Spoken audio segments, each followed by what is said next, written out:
चलो फ्रेंड्स अब हम पढ़ेंगे सोर्सेज ऑफ कॉन्स्टिट्यूशन। हमारा सोर्सेज ऑफ कॉन्स्टिट्यूशन रहा क्या था। अब इस वीडियो में हम स्टार्टिंग से लेके एंडिंग तक सोर्सेज ऑफ कॉन्स्टिट्यूशन को पढ़ेंगे। देखो,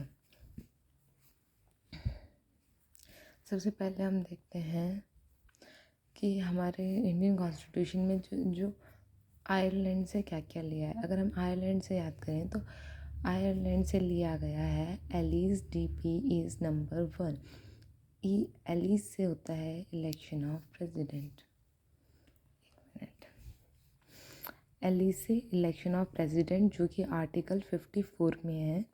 फिर DP से है DPSP directive principles of state policy, ये हमें पता ही है, हमारा आर्टिकल 336 से 51 में है। उसके बाद नंबर 1 में यानी कि nomination of members to Rajya Sabha by the president.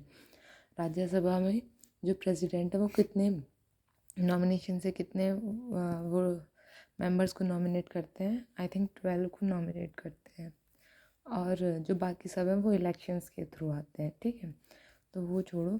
तो यहाँ पे हम एलिस DP से करेंगे। आयरलैंड से हमने लिया है Alice DP number 1 election of president DPSP and nomination of the members to Rajya Sabha by the president. अब ब्रिटिश कॉन्स्टिट्यूशन से हमने क्या लिया है, देखें। इसकी जो शॉर्ट ट्रिक है वो है ये, पार्ले जी बिस्किट प्लस रिट्स। इसमें थोड़ा बहुत मतलब याद करने में दिक्कत हो सकती है, वो देख लेना। देखो, सबसे पहली बात पार्ले का PARL तक देखोगे अगर यहाँ पे तो क्या बन रहा है, पार्ले। तो यहाँ से P से पार्लियामेंट, पहले दो वर्ड लो और ये देखो P से पार्लियामेंट्री सिस्टम। ठीक है, जो हमारा पार्लियामेंट्री सिस्टम है कि जो भी हमारे लॉज वगैरह सब बनेंगे संसद में ही बनेंगे। तो वो पार्लियामेंट्री सिस्टम, संसद का सिस्टम कहाँ से लिया है, ब्रिटिश से। सेकंड है R से। R से क्या है, रूल ऑफ लॉ, यानी कि जो हमारा कानून है वही सबसे सर्वोपरि है, कोई व्यक्ति नहीं है। मतलब यहाँ पे कोई ऐसा नहीं है राजा की चलती हुई या किसी की, नहीं, जो रूल है वही सबसे ऊपर है। तो रूल ऑफ लॉ ये भी हमने ब्रिटिश कॉन्स्टिट्यूशन से लिया है। फिर LE से लेजिस्लेटिव असेंबली या फिर लॉ मेकिंग प्रोसीजर। हमारा जैसे कोई भी मतलब लॉ बनना होता है, पहले वो लोकसभा से या राज्यसभा से, पहले लोकसभा से वो होता है, मेजॉरिटी से पास होता है, फिर राज्यसभा में जाता है, फिर वहाँ से पास होके फिर प्रेसिडेंट के पास जाता है, प्रेसिडेंट पास करता है। तो ये जो पूरा लेजिस्लेटिव प्रोसीजर है, लॉ मेकिंग प्रोसीजर है, ये भी हमने कहाँ से लिया है, ब्रिटिश कॉन्स्टिट्यूशन से। फिर ये जो G है इसके लिए मुझे कैग, ये इसको याद रखना, ऑफिस ऑफ कैग। कैग के लिए मुझे कोई शॉर्टकट नहीं मिल रहा था, इसलिए मैंने पार्ले जी वाले बिस्किट को कैग से याद रखना कि जी से क्या है, कैग। ऑफिस ऑफ कैग भी हमने ब्रिटिश कॉन्स्टिट्यूशन से लिया है। फिर है बिस्किट। बिस्किट का BI से है बाई कैमरलिज्म। ये जो लोकसभा और राज्यसभा ये दो पार्ट्स का है, ये बाई कैमरलिज्म में हमने इसमें लिया है। सेंट्रल लेवल पे हमारे पास लोकसभा और राज्यसभा है और स्टेट लेवल पे हमारे पास वो है विधानसभा और विधान परिषद, है ना। तो वो भी बाई कैमरलिज्म है, यूनियन लेवल पे भी बाई कैमरलिज्म है। तो ये हमने भी ब्रिटिश कॉन्स्टिट्यूशन लिया है। फिर SC से है बिस्किट के, SC से है सिंगल सिटीजनशिप। ठीक है, उसके अलावा जो रिट्स हैं हमारी वो भी हमने ब्रिटिश कॉन्स्टिट्यूशन से लिए हैं। तो हमने और क्या क्या लिया, देखो टोटल हो गया यही सब हमने सिर्फ ब्रिटिश कॉन्स्टिट्यूशन से लिया है। तो PA से यानी कि पार्लियामेंट्री सिस्टम, R से रूल ऑफ लॉ, LE से लेजिस्लेटिव प्रोसीजर, G से कैग याद रखना, ऑफिस ऑफ कैग, BI से बाई कैमरलिज्म, SC से सिंगल सिटीजनशिप और रिट्स, ये हमने ब्रिटिश पार्लियामेंट से। अच्छा, सिंगल और डबल सिटीजनशिप का मतलब क्या है कि जैसे US वगैरह में है तो उसमें क्या होता है, उसमें डबल सिटीजनशिप होती है। तो वो ऐसे नहीं कि अलग अलग देशों की, वो क्या होता है जैसे कोई भी मतलब किसी स्टेट वाइज है तो वहाँ पे स्टेट वाइज सिटीजनशिप दी जाती है। जैसे कोई न्यूयॉर्क का है तो उसके पास न्यूयॉर्क की सिटीजनशिप होगी, दूसरी बात उसके पास USA की भी सिटीजनशिप होगी। लेकिन हमारे यहाँ स्टेट बेसिस पे सिटीजनशिप नहीं मिलती, हमारे पास पूरा यूनियन ऑफ इंडिया के लिए एक ही सिटीजनशिप मिलती है, तो स्टेट वाइज सिटीजनशिप नहीं मिलती है। तो यहाँ पे जो सिंगल सिटीजनशिप है इसका भी जो आइडिया है वो हमने ब्रिटिश कॉन्स्टिट्यूशन से लिया था। तो याद रहेगा, आयरलैंड से क्या लिया है, एलिस DP इज़ नंबर 1 यानी कि election of president, DPSP nomination of members to Rajya Sabha by the president. President का इलेक्शन किस में है? आर्टिकल 54 में, ये भी याद रखना है, ठीक है। उसके बाद ब्रिटिश पार्लियामेंट से क्या है?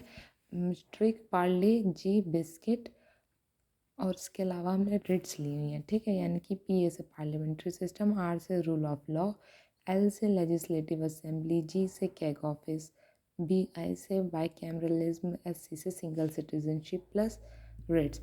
इसको सेकेंड ट्रिक भी अगर ये वाली ट्रिक ना हो तो ये है सिन बी इज़ कॉम्प्लेक्स लॉ।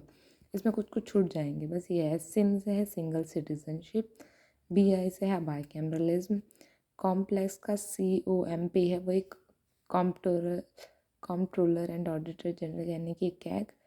उसके अलावा जो लॉ का एल ए है वो है लेजिस्लेटिव प्रोसीजर या लॉ मेकिंग प्रोसीजर। उसके अलावा जो डब्ल्यू है वो है रिट्स, ठीक है। तो इससे हमने क्या क्या याद कर लिया? Single citizenship, bicameralism, comptroller and auditor general, legislative procedure और रिट्स। इसके अलावा हमारा रह क्या गया? अब इसमें जो चीज़ रह गई लेकिन जो हमने लिया बाय ब्रिटिश पार्लियामेंट से, ब्रिटिश कॉन्स्टिट्यूशन से, वो है स्पीकर इन लोकसभा और कैबिनेट सिस्टम ऑफ मिनिस्टर। तो ये जो स्पीकर इन लोकसभा में जो स्पीकर की पोजीशन है वो भी ब्रिटिश कॉन्स्टिट्यूशन से ही ली गई है, और कैबिनेट सिस्टम ऑफ मिनिस्टर भी। तो ब्रिटिश कॉन्स्टिट्यूशन के लिए या तो पार्ले जी बिस्किट प्लस रेट्स याद कर लो, या तो sin be is a complex law जिसमें sin single citizenship, bicameralism, comp से comptroller and auditor general, L A से लेजिस्लेटिव प्रोसीजर या लॉ मेकिंग प्रोसीजर, डब्ल्यू से writs, plus speaker in the Lok Sabha और कैबिनेट सिस्टम ऑफ मिनिस्टर, ये भी हमने British parliament से ही लिया है, ठीक है। अब हम देखते हैं कनाडा से क्या लिया है हमने। कनाडा से याद करने के लिए आप याद करेंगे can I know fed's address. तो कैन से कनाडा हो गया, ठीक है। फेड से इसमें है federation with a strong centre. तो आप कनाडा से याद रखेंगे can I know fed's address, जिसमें कैन कनाडा को रेफर करता है और फेड रेफर करता है federation with a strong centre. उसके अलावा एड से है advisory jurisdiction of supreme court, और रेस्ट से है residuary powers of the centre, ठीक है। तो याद रहेगा can I know fed's address, can से कनाडा, फेड से federation with a strong centre, ad से advisory jurisdiction of supreme court, और ऐसे residuary powers to the centre. तो हमने 3 कंट्रीज़ का याद कर लिया। फर्स्ट है आयरलैंड जिसका है एलिस डीपी इज़ नंबर 1, एलिस से इलेक्शन ऑफ प्रेसिडेंट, डीपी से डीपी एसपी, और नंबर 1 से nomination of members to Rajya Sabha by the president. उसके बाद द सेकंड जो कंट्री है वो है ब्रिटिश पार्लियामेंट जिससे हमने लिया है पार्ले जी बिस्किट प्लस रिट्स, या फिर sin B is a complex law, ये भी याद कर सकते हैं। तो इससे क्या लिया है हमने? पार्ले से पी ए से पार्लियामेंट्री सिस्टम, आर से रूल ऑफ लॉ, एल से लेजिस्लेटिव प्रोसीजर, जी से कैग ऑफिस, बी आई से हो गया हमारा बाई कैमरलिज्म, एस सी से single citizenship plus writs, plus speaker in the Lok Sabha और कैबिनेट सिस्टम ऑफ मिनिस्टर, ये भी हमने इससे ब्रिटिश कॉन्स्टिट्यूशन से ही लिया है। फिर थर्ड कंट्री है कनाडा जिससे हमने तीन चीज़ें ली हैं जो कि ट्रिक है याद करने की। Can I know fed's address, जिसमें फेड से है federation with a strong centre, ad से advisory jurisdiction of supreme court, and rest से है residuary power to the centre. अब हम आगे की कंट्रीज देख लेते हैं। तो यूएस से हमने क्या क्या लिया है, सबसे पहले ट्रिक देख लेते हैं। यूएस की जो ट्रिक है, president needs fund for removal of present vice president and जजेस। अगर यूएस का जो प्रेसिडेंट है, जैसे डोनाल्ड ट्रंप है, वो लड़ रहा था कि नहीं इलेक्शन झूठे हुए हैं ये वो, अगर हम उस पर इमेजिन करके देखें तो अगर उसे अभी के वाइस प्रेसिडेंट या प्रेसिडेंट को हटाना है तो उसे क्या ज़रूरत पड़ेगी, क्या फ़ंड्स की ज़रूरत पड़ेगी, और वो मतलब फ़ंड्स मिल जाएंगे उसे, तो वो एक एक करके सबको कोशिश करेगा, प्रेसिडेंट को, वाइस प्रेसिडेंट, जजेस को, सबको हटाने के लिए। तो यूएस का जो डोनाल्ड ट्रम्प है यानी कि प्रेसिडेंट था, यानी कि उसी से मैच करके थोड़ा आइडिया लगा के और याद करनी है ये ट्रिक कि president need funds for removal of president, vice president and जजेस। तो अब प्रेसिडेंट से क्या है, प्रेसिडेंट ऑफ इंडिया, तो प्रेसिडेंट से है प्रेसिडेंट ऑफ इंडिया, ये भी कहाँ से है, यूएस से। ठीक है। अच्छा, अभी हमने पढ़ा था प्रेसिडेंट के इलेक्शन, वो कहाँ से लिए हमने, आयरलैंड से। एलिस, डीपी याद किया था ना, एलिस, जिसमें एलिस क्या शो कर रहा था, इलेक्शन ऑफ प्रेसिडेंट। लेकिन प्रेसिडेंट की पोस्ट कहाँ से लिया हमने, यूएस से, और प्रेसिडेंट के इलेक्शन आयरलैंड से। ठीक है। तो प्रेसिडेंट से हो गया प्रेसिडेंट ऑफ इंडिया। फंड से क्या हो गया, फंड से हो गया फंडामेंटल राइट्स।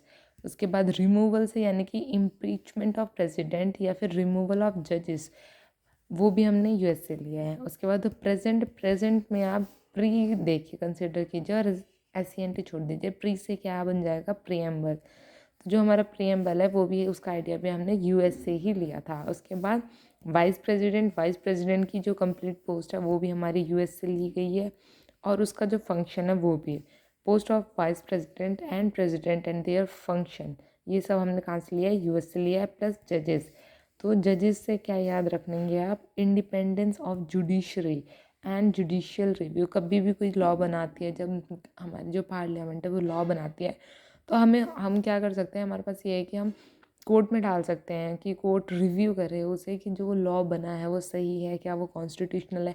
तो वो जो पावर है जुडिशियल रिव्यू की, वो भी हमने यूएस से ही ली है। और दूसरी बात है इंडिपेंडेंस और जुडिशरी, लेकिन और जैसे हमारे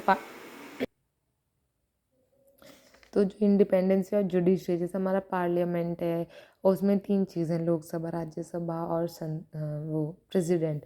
और लेकिन जो हमारी जुडिशरी है वो बिल्कुल इंडिपेंडेंट है, वो उसके मतलब वो ना तो पार्लियामेंट पे, ना लोकसभा, राज्यसभा, किसी पे भी डिपेंडेंट नहीं है, वो इंडिपेंडेंस है। तो जुडिशरी का इंडिपेंडेंट होना, और किसी भी लॉ कोई अगर, लेकिन जो हमारे पार्लियामेंट अगर वो लॉ बना देती है, वो उसके लिए हम जुडिशियल रिव्यू करवा सकते हैं कि जो लॉ बना है वो कॉन्स्टिट्यूशनल है या नहीं है। तो जुडिशियल रिव्यू और इंडिपेंडेंसी ऑफ जुडिशरी हमने कहाँ से लिया है, यूएस से लिया है। तो अगर आप देखें तो जितनी भी मतलब जो पावर्स हैं वो कहाँ से मिली हैं, यूएस से मिली हैं।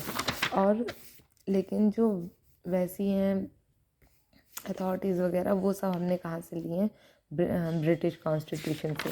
तो यूएस से हमने याद रहेगा, president needs fund for removal of president, vice president and जजेस। प्रेसिडेंट से यानी कि प्रेसिडेंट ऑफ इंडिया।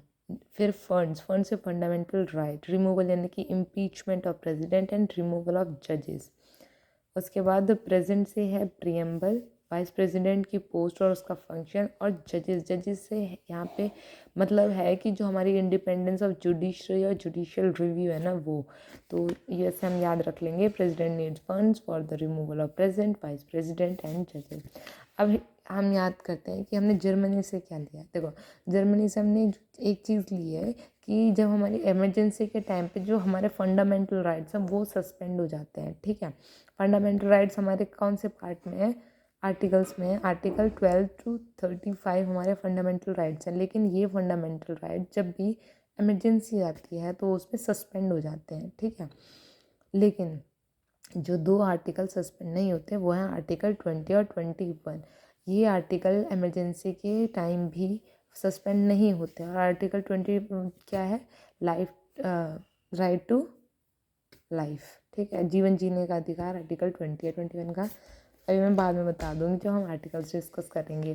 तो जर्मनी हमने सिर्फ एक ही चीज़ की सीखी है, suspended of fundamental rights during emergency. याद कैसे करेंगे, देखो जर्मनी में कौन था, हिटलर। क्या हिटलर किसी के फंडामेंटल राइट्स देता था, नहीं देता था। तो जो हमारे सस्पेंड कौन करेगा हमारे फंडामेंटल राइट्स, हिटलर करता था। लेकिन उसी तरह इमरजेंसी में भी हमारे फंडामेंटल राइट्स सस्पेंड हो जाते हैं। तो हमेशा याद रखना कि जर्मनी से हिटलर को कनेक्ट करना और हिटलर को भी सस्पेंडेड ऑफ फंडामेंटल राइट्स। तो उसी तरह तो इमरजेंसी में जो हमारे फंडामेंटल राइट्स को सस्पेंड किया जाता है वो हमने आइडिया जर्मनी से लिया है। अब हम देखते हैं फ्रांस। फ्रांस जब हमारी कॉन्स्टिट्यूशन बन रहा था तो उस टाइम फ्रांस कैसा नेशन था, वो ऑलरेडी रिपब्लिक था, मतलब वो किसी के अंडर नहीं था, वो रिपब्लिक था। ठीक है। तो उससे हमने क्या आइडियाज़ लिए, उससे हमने 4 चीज़ें ली हैं। First thing is Republican system, जो रिपब्लिकन सिस्टम है वो लिया है। उसके अलावा जो हम अपने प्रीएम्बल में 3 वर्ड्स लिखते हैं, फ्रेटर्निटी, इक्वालिटी एंड लिबर्टी, ये 3 वर्ड्स भी हमने फ्रांस से लिखे हैं। अब याद कैसे रहेगा, इसकी ट्रिक है, आपको याद करना है कि France is a self republic, यानी कि जब हम हमारी कंट्री जब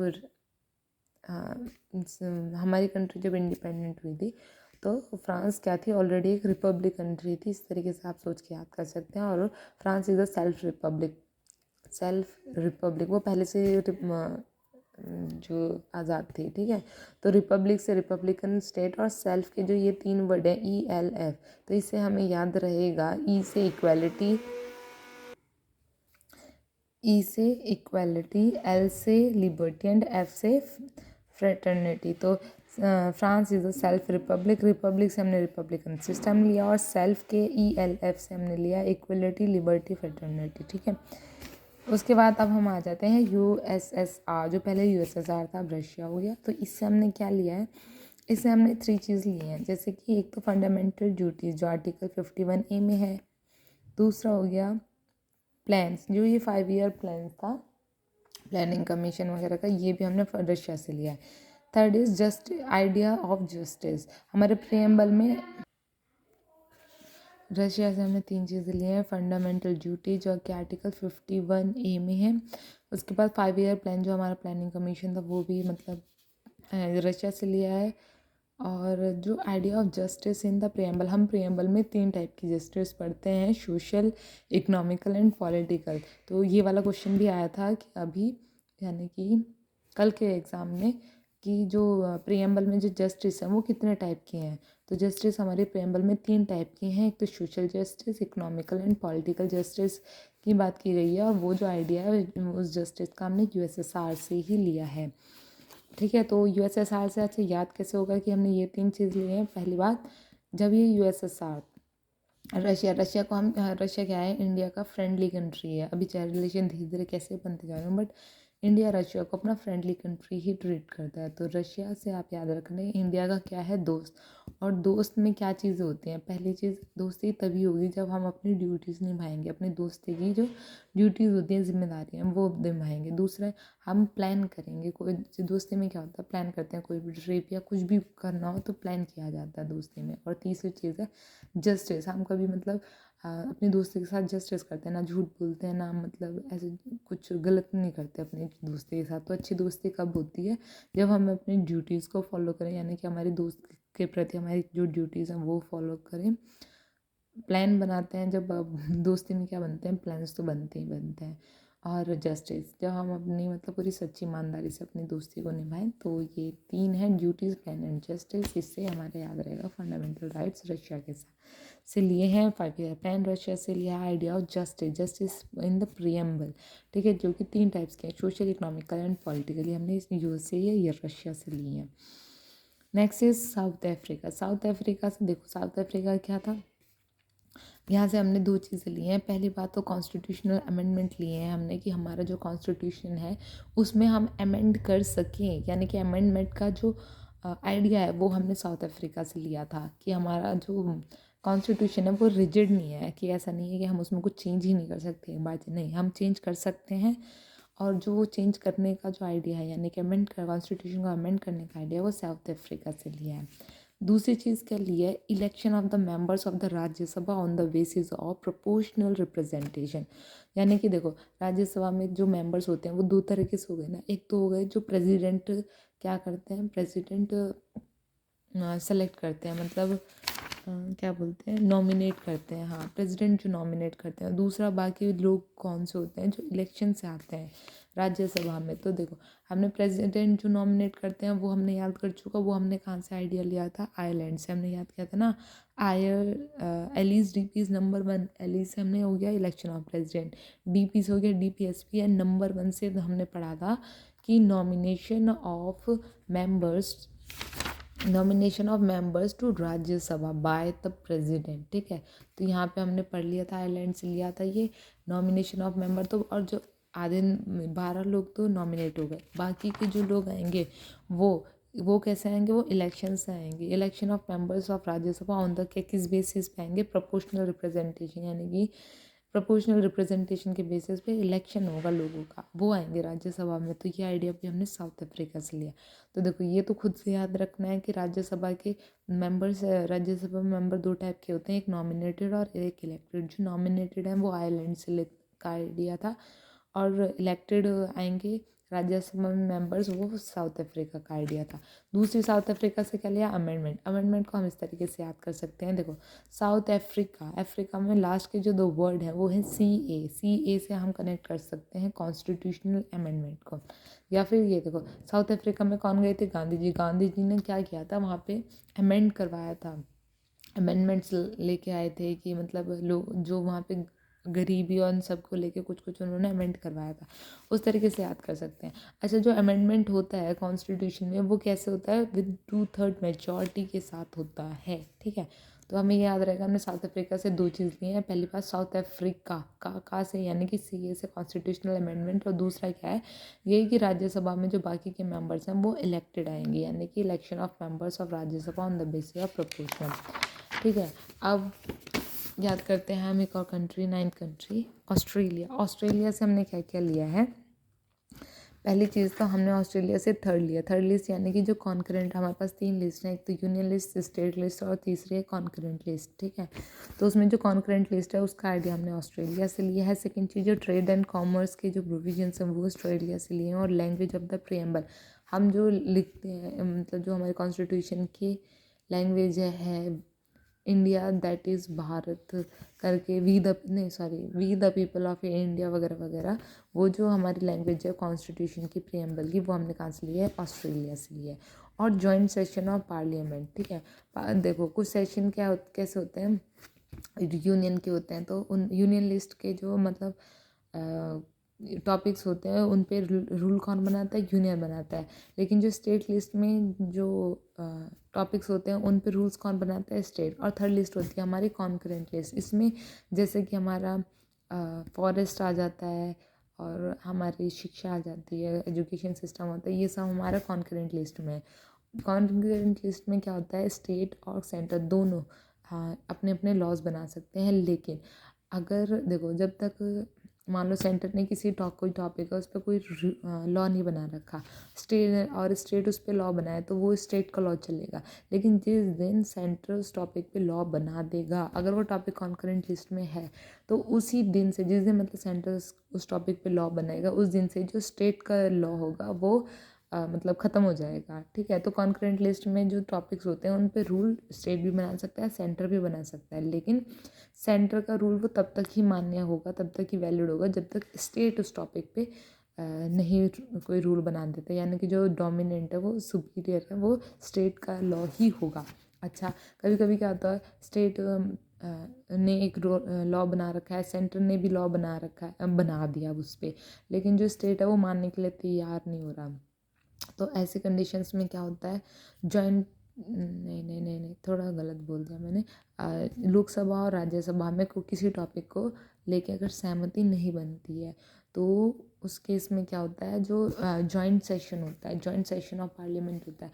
अच्छा, जॉइंट सेशन रिलेटेड है दो चीज़ों से। पहली बार जॉइंट सेशन को बुलाता कौन है, मतलब कौन बुल सकता है जॉइंट सेशन के लिए, तो वो है प्रेसिडेंट जॉइंट सेशन को बुलाता है। सेकेंड कि जॉइंट सेशन में जो मतलब चेयरमैन होता है वो कौन होता है, तो वो होता है लोकसभा का जो स्पीकर होता है वो जॉइंट सेशन का भी स्पीकर होता है, ठीक है। और थर्ड ये कि जॉइंट सेशन हमारे किस आर्टिकल में है, तो जॉइंट सेशन जो है वो है आर्टिकल 108 में, ठीक है। तो ये है जॉइंट सेशन, ठीक है। तो अब ये 4 टॉपिक हैं, यानी कि कॉन्करेंट लिस्ट जो कि थर्ड लिस्ट के नाम से जानी जाती है, दूसरा ट्रेड एंड कॉमर्स के जो प्रोविजन है, लैंग्वेज क्या है प्रीएम्बल की, और जॉइंट सेशन ऑफ पार्लियामेंट। ये 4 चीज़ हमने कहाँ से ली हैं, ऑस्ट्रेलिया से। याद कैसे रहेगा, इतना याद रखना है कि ये ऑस्ट्रेलिया, वैसे तो खुद ही याद करना है बट नहीं भी, तो ऑस्ट्रेलिया GSP कैसे याद रहेगा, ऑस्ट्रेलिया में बीच के 4 वर्ड लो, पहले से T से है थर्ड लिस्ट, जो थर्ड लिस्ट है वो हमने ऑस्ट्रेलिया से लिया। उसके बाद TRA यानी कि जो ट्रेड से रिलेटेड प्रोविजंस हैं वो हमने ऑस्ट्रेलिया से लिए हैं। फिर TRA के बाद है LLC यानी कि लैंग्वेज ऑफ द प्रियम्बल, हमने ऑस्ट्रेलिया से लिया है। उसके अलावा GSP यानी कि जॉइंट सेशन ऑफ पार्लियामेंट, ये भी हमने कहाँ से लिया, ऑस्ट्रेलिया से। तो ये 4 चीज़ें खुद याद करनी पड़ेंगी। अगर ऑस्ट्रेलिया का जो टी है वो थर्ड लिस्ट को वो करता है, TRA जो है वो ट्रेड को, L से लैंग्वेज और GSP से जॉइंट सेशन ऑफ पार्लियामेंट। ये 4 चीज़ ऑस्ट्रेलिया से ली गई हैं। अब एक जापान से हमने क्या लिया, अगर ये पूछे तो जापान से हमने एक ही चीज़ ली है, राइट टू लाइफ, यानी कि concept of procedure established by law. देखो जापान से जो चीज़ ली है वो हमने ली है concept of procedure established by law. ये चीज़ हमने ली है जो कि आर्टिकल 21 में है। मैंने पहले बताया था ना कि जब हमारा जर्मनी से हमने क्या लिया है कि फंडामेंटल राइट्स जो है इमरजेंसी के टाइम पे हमारे इनवैलिड होंगे। तो उसमें लेकिन दो आर्टिकल्स को छोड़ के, एक आर्टिकल 20, एक 21। 20 का तो मैंने बता दिया था, ये हमारा ज़िंदगी जीने का अधिकार। और जो 21 है वो क्या, वो है procedure established by the law. ये वाला जो आर्टिकल, ये 2 आर्टिकल सस्पेंड नहीं होते। आर्टिकल 21 जो है ये वाला, ये हमने कहाँ से लिया, जापान से। याद कैसे रहेगा, ये जो ये है ना प्रोसीजर इस्टेब्लिश्ड बाय लॉ, इसे हम राइट टू लाइफ के नाम से ही जानते हैं, या जो भी है पता नहीं मुझे, मैंने जहाँ पढ़ा है उन्होंने तो ऐसे बोला। और याद ऐसे रखेंगे, जापान में से पी हटा तो बच जाएगा जान। जान मतलब लाइफ, ठीक है। तो लाइफ हम जी सकते हैं, कैसे जी सकते हैं, जैसे हम जो हमारा लॉ है उसके अकॉर्डिंग हम लाइफ जी सकते हैं, जीने के। देखो ये है, क्लियर कर दूँ मैं साथ के साथ, जो article 20 protection in respect of conviction for, ये अभी के भी क्लियर करते हैं। जो आर्टिकल 20 है वो है protection in respect of conviction for offence, और आर्टिकल 21 है protection of life and personal liberty. तो ये जो प्रोटेक्शन ऑफ लाइफ है यही हमारा जो है आर्टिकल जापान से लिया है। तो प्रोटेक्शन ऑफ लाइफ है, यानी कि जान की बात हुई है, जान का आर्टिकल हमने कहाँ से लिया, जापान से, ठीक है। हो गया क्लियर। अब बचता है गवर्नमेंट ऑफ इंडिया एक्ट 1935। तो इसे तो खुद ही से ही याद करना पड़ेगा, ठीक है, कैसे, लेकिन लिया क्या गया था वो बता देती हूँ मैं। कि पहली चीज़ है इसी कॉन्स्टिट्यूशन, यानी कि गवर्नमेंट ऑफ इंडिया एक्ट 1935, जब हमारा कॉन्स्टिट्यूशन बनने लगा था, तो जो मेन बेसिक मतलब जो बेस लिया था कॉन्स्टिट्यूशन का वो हमने लिया था गवर्नमेंट ऑफ इंडिया एक्ट 1935 को। हम एक बेस लेके चले थे, इसीलिए उसको कहते हैं हम ब्लूप्रिंट ऑफ कॉन्स्टिट्यूशन। बाकी सारी कंट्रीज़ का कॉन्स्टिट्यूशंस को पढ़ाओ, उनमें से कुछ कुछ चीज़ें उठाते गए, लेते गए, लेकिन जो मेन चीज़ बेस थी वो हमने गवर्नमेंट ऑफ इंडिया एक्ट 1935 को ही बेस माना। उसमें बाकी कंट्रीज से ले कुछ कुछ ऐड करते रहे। मेजॉरिटी चीज़ जो इसमें constitution of government of India act 1935 से मेजर चीज़ें जो थी वो जो ली थी वो है, पहली बात फेडरल सिस्टम। तो हमारे ये गवर्नमेंट ऑफ इंडिया एक्ट 1935 में भी फेडरल सिस्टम का प्रावधान था, तो वो हमने वहीं से लिया। ऑफिस ऑफ गवर्नर, ये हमारी कंट्री में पहले से गवर्नर के ऑफिस होते थे, तो ये भी हमने वहीं से लिया। उसके बाद इमरजेंसी पावर, देखो इमरजेंसी पावर्स अलग बात हो गई, और एक और इमरजेंसी में फंडामेंटल राइट्स सस्पेंड हो जाएंगे, वो अलग चीज़ हो गई, ठीक है। तो हमारे पास की इमरजेंसी में गवर्नमेंट के पास क्या क्या पावर्स होंगी, ये हमने लिया है गवर्नमेंट ऑफ इंडिया एक्ट 1935 से। लेकिन इमरजेंसी में जो फंडामेंटल राइट्स हैं वो सस्पेंड हो जाएंगे, वो हमने लिया है जर्मनी से। यानी कि क्योंकि याद रहेगा ना, हिटलर सस्पेंड करता था फंडामेंटल राइट्स, तो वो कि इमरजेंसी में जो पावर्स होंगी, इमरजेंसी की पावर्स, वो तो हमने गवर्नमेंट ऑफ इंडिया 1935 से लिया। बट इमरजेंसी में फंडामेंटल राइट्स सस्पेंड हो जाएंगे, ये हमने जर्मनी से लिया है। उसके अलावा फिर पब्लिक सर्विस कमीशन, हमें पहले से पता है, हमारी कंट्री में भी पहले भी पब्लिक ICS यानी कि इंडियन सिविल सर्विस के एग्ज़ाम हो चुके थे, जिसमें सत्येंद्र की सुरेंद्र नाथ बनर्जी ने फर्स्ट किया था, जो भी है।